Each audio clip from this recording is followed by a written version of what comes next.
Hello, mambo vipi? Karibu sana katika mwendelezo wa simulizi zetu. Simulizi zetu anaita Imelda, hii ikiwa ni sehemu yake ya pili. Mwandishi ni Amina Shemdolwa, nami ni msimuliaji wako. Langu jina naitwa Salki, kinaita Mr. Stallman, inakuwa noma zaidi.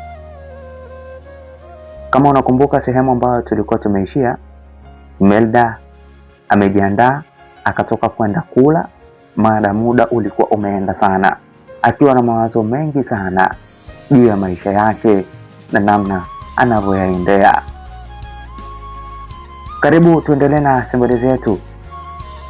Imelda akiwa anaelekea mgahawani, aliwaza ni lini hali yake inaweza ikawa sawa, si peke yake bali na mama yake pia.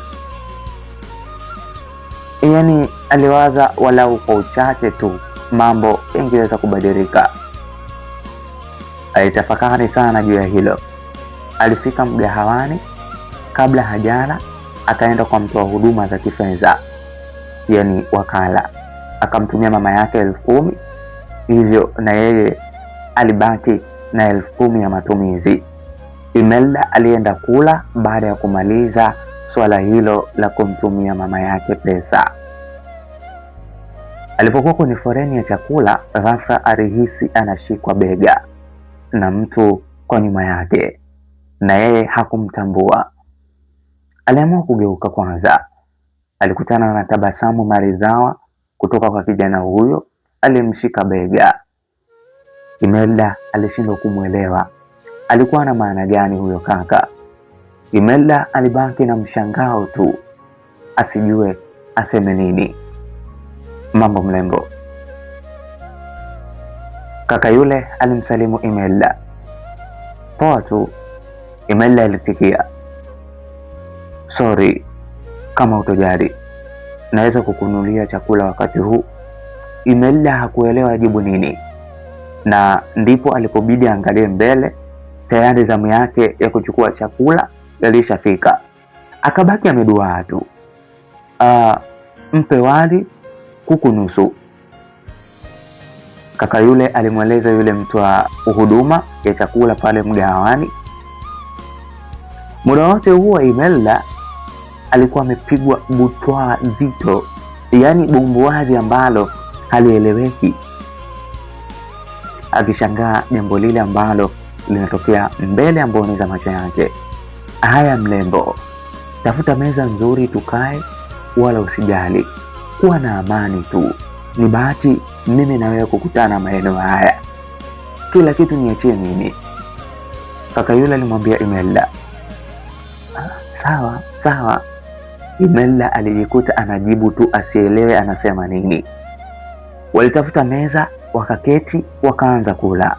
Wakati huo kimya kilitawala, kila mtu akiwa kwenye mapambano na sahani yake ya chakula bila kuongeleshana chochote kile. Imelda alishukuru sana hali ile ya ukimya, kwa maana alikuwa na njaa kubwa sana, na aliona kama angeongeleshwa basi ingekuwa kero kwake. Kila mmoja alipomaliza kula, ndipo kaka huyo alipoanzisha mazungumzo na kuvunja ukimya uliokuwa ukitawala wakati wote. Samahani dada, najua unajiuliza kwa sasa kwamba kwa nini nimefanya yote hayo. Okay, usijali mlembo, mimi nimevutia na wewe tu na sijawahi kukuona, ndio maana hata najikuta tu nataka nikupe ofa ya chakula. Kwa hiyo wala usijali, kuwa na amani mlembo. Sawa mama. Asante. Mungu akubariki sana kaka yangu, kile ambacho unastahili. Asante sana kwa chakula. Sawa, usijali.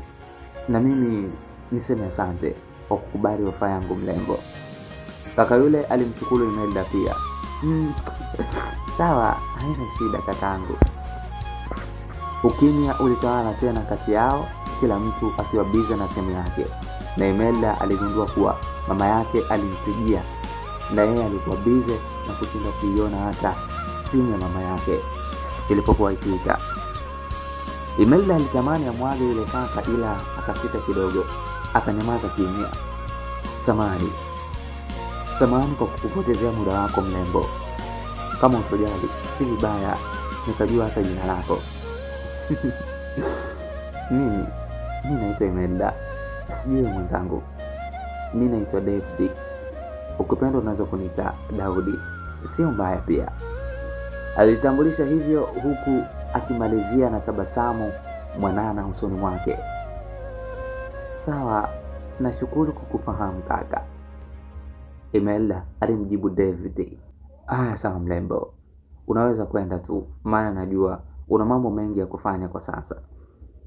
Sawa David, asante sana, kwa heri, Mungu akulipe.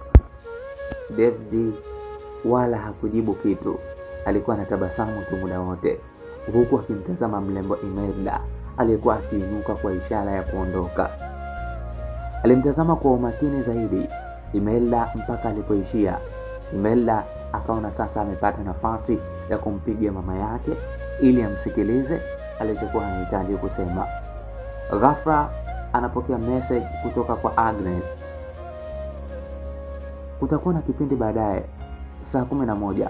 Uwahi tujiandae twende. Imelda alistuka kidogo, lakini akatulia na kumpigia mama yake waongee. Muda huo aliketi chini ya mti kwenye utulivu kidogo ili amsikilize mama yake. Hello mama. Hello mwanangu. Mzima? Mzima. Shikamoo mama. Marhaba mwanangu. Unaendeleaje huko kipenzi changu? Mimi namshukuru Mungu mama. Nipo salama kabisa. Vipi wewe na mjomba wako hapo? Hivyo tu. Mungu anasaidia mwanangu. Jambo jema. Ni jambo la kushukuru Mungu. Kama tuko wazima wote. Ni kweli mwanangu. Asante sana. Nimeona pesa ambayo umenitumia. Wewe mama, nini sasa? Wala usijali. Mimi mpaka na kutumia hela, ina maana na mimi ninayo pia. Kwa hiyo wala usijali. Mimi hela ninayo. Ninayo hela ya kutosha tu ya kunitosheleza mahitaji yangu. Haya mwanangu, zingatia masomo tafadhali. Sawa mamangu. Wewe niombee tu. Mambo yatakuwa mazuri. Sawa mwanangu. Jioni njema. Sawa mama, nakupenda sana. Nakupenda pia mwanangu. Imelda alienda kujiandaa kwa ajili ya hiko kipindi cha jioni alichoambiwa na Agnes. Alipofika, alimkuta mwenzake ndio anaenda kuoga. Haya mami, mimi naenda kuoga hapa, Agnes alimwambia Imelda. Sawa, wewe nenda kaoge, ukimaliza na mimi kaoge. Walijiandaa ili kuelekea darasani jioni hiyo. Walitoka wote kuelekea darasani. Walipofika darasani, walikuta mwalimu mlangoni na yeye ndo anaingia. Walitazamana huku mwalimu akitabasamu. Alionekana akimtazama Imelda, jicho lilokuwa likizungumza mengi ndani yake. Imelda hakutilia manani suala lile na wala akili yake haikuwa pale. Hata mwalimu alipomtazama namna hiyo wala hakuwa na mawazo yoyote juu yake. Waliingia darasani, wakaketi sehemu moja na Agnes. Mwalimu hakufundisha sana. Alifundisha kidogo, akatoa kazi ya makundi, alafu akaondoka. Muda anatoka nje, alimuita Agnes na kumwambia amfuate ofisini kwake. Imelda alishtuka kidogo, lakini alipotezea. Hivyo alikaa darasani humo ili kumgoja Agnes arudi waondoke. Baada ya muda alirudi, akachukua mkoba wake, wakawa wanaondoka. Wakiwa njiani, Agnes akaanza kumsimulia kilichotokea wakati alipoitwa na mwalimu kule ofisini. Imelda, hata sijaamini nakwambia. Hujaamini nini tena best? Imelda alimuuliza Agnes kwa shauku kubwa, kutaka kujua zaidi yaliyokuwa yameendelea. Dr. Mboni anakutaka. Imelda alishangaa sana, tena kwa mshtuko mkubwa zaidi. Ndiyo, kaniambia nimpe namba zangu, tutawasiliana, ila lengo lake ulikuwa wewe, sio mimi. Haya bwana. Imelda aliitikia tu lakini akili yake haikuwa pale zaidi. Akili yake iliwaza zaidi juu ya masomo na mama yake tu. Alipuuzia jambo hilo, aliona ni jambo la kipuuzi tu. Walipofika hostel, Agnes alitoa wazo kuwa waende kwao mara moja. Imelda alikubali. Walijiandaa, wakatoka kuelekea nyumbani kwa kina Agnes. Waliposhuka kwenye gari, Agnes alinunua baadhi ya vitu kumpelekea mama yake. Walipofika, mama yake alifurahi sana kuwaona, maana hawakumwambia kama wanaenda kumuona. Oh, mwanangu, mbona mjaniambia jamani? Mama, surprise. Jamani, kwa kweli hamjambo? Jamani, siamini kwa kweli. Hamjambo wanangu? Hatujambo mama. Shikamoo. Walisalimiana pale, huku kila mmoja akionyesha furaha kwa mwenzake. Marhaba wanangu, afadhali mmekuja mnipikie, maana nilikuwa naona uvivu bara. Mama Agnes aliwaambia walembo wake hao. Kumekucha. Hata bado hujazeeka, Agnes alimwambia mama yake huku akicheka. Mama Agnes aliwakaribisha ndani na kuwapokea mizigo waliokuja nayo. Agnes alimpeleka Imelda chumbani kwake, wakabadilisha nguo. Agnes alimpa Imelda tu nguo zake, maana walikuwa wana miili sawa, japo Imelda alimzidi Agnes kidogo.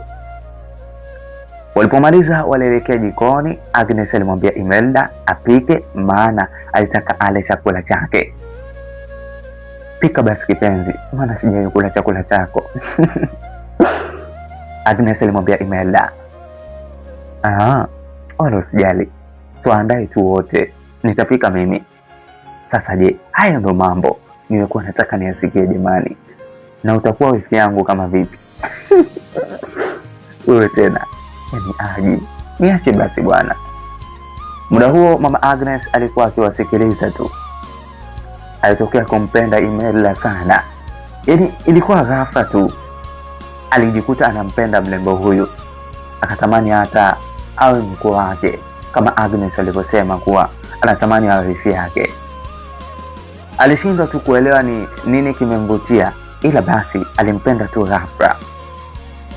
Walipomaliza waliandaa chakula, wakapeleka mezani. Mama Agi alipokua chakula akaanza kula. Nani kapika jamani? Mama Agi aliuliza. Agnes alidakia. Imelda huyo ndio mpishi wetu wa leo mama. Jamani. Baada ya chakula wote walikuwa na furaha kubwa sana. Walitoa vyombo wakapeleka jikoni. Mama Agi alipumzika kidogo. Agi na Imelda walielekea chumbani kwa Agnes. Mambo mengine yakaendelea. Agnes alikuwa na kaka yake anaitwa Fabian. Alitoka kidogo, alivyorudi alielekea mezani sehemu ya kulia. Alikuta chakula, akala, aliguna kidogo na kuongea mwenyewe. Sijui nani kapika leo. Mbona naona kama kuna mabadiliko fulani hivi. Alikula, alipomaliza akapeleka vyombo jikoni. Wakati yupo jikoni, alijikwa akaangusha vyombo vilivyokuwa mbele yake. Imelda akastuka na kumwambia Agnes, Agi, shida nini huko? Kuna nani? Na mama amelala, nasikia vyombo vimeangushwa. Hebu nenda kaangalia kipenzi. Imelda alitoka kuelekea jikoni. Alipofika jikoni alikutana uso kwa macho na Fabian.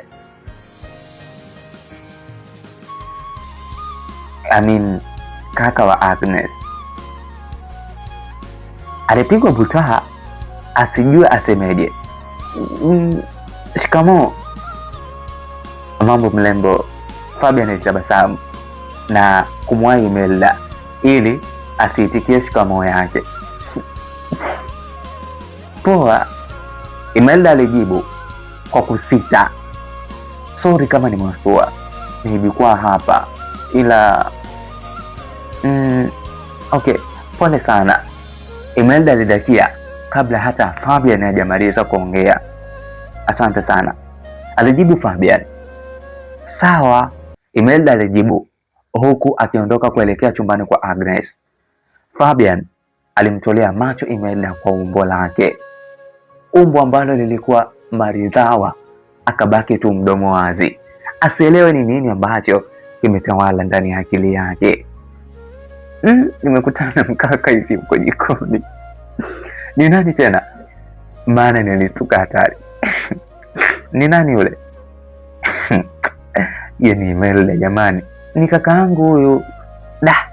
Alafu sijawahi kukuambia ni kakaangu anaitwa Fabian.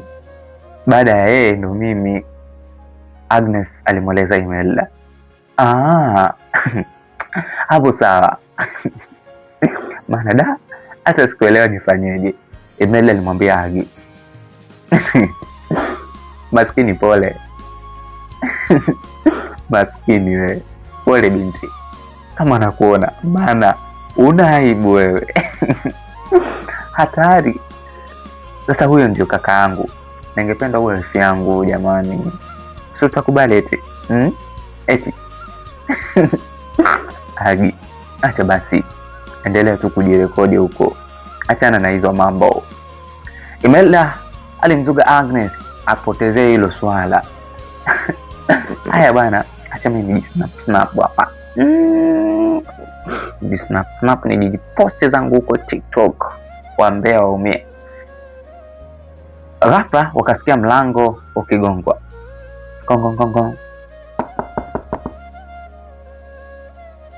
Agnes aliitikia. Njoo mara moja Mzwanda. Fabian alimuita Agi. Agnes aliinuka kwenda kuitikia wito wa kaka yake ambaye anaitwa Fabian. Usharudi tena?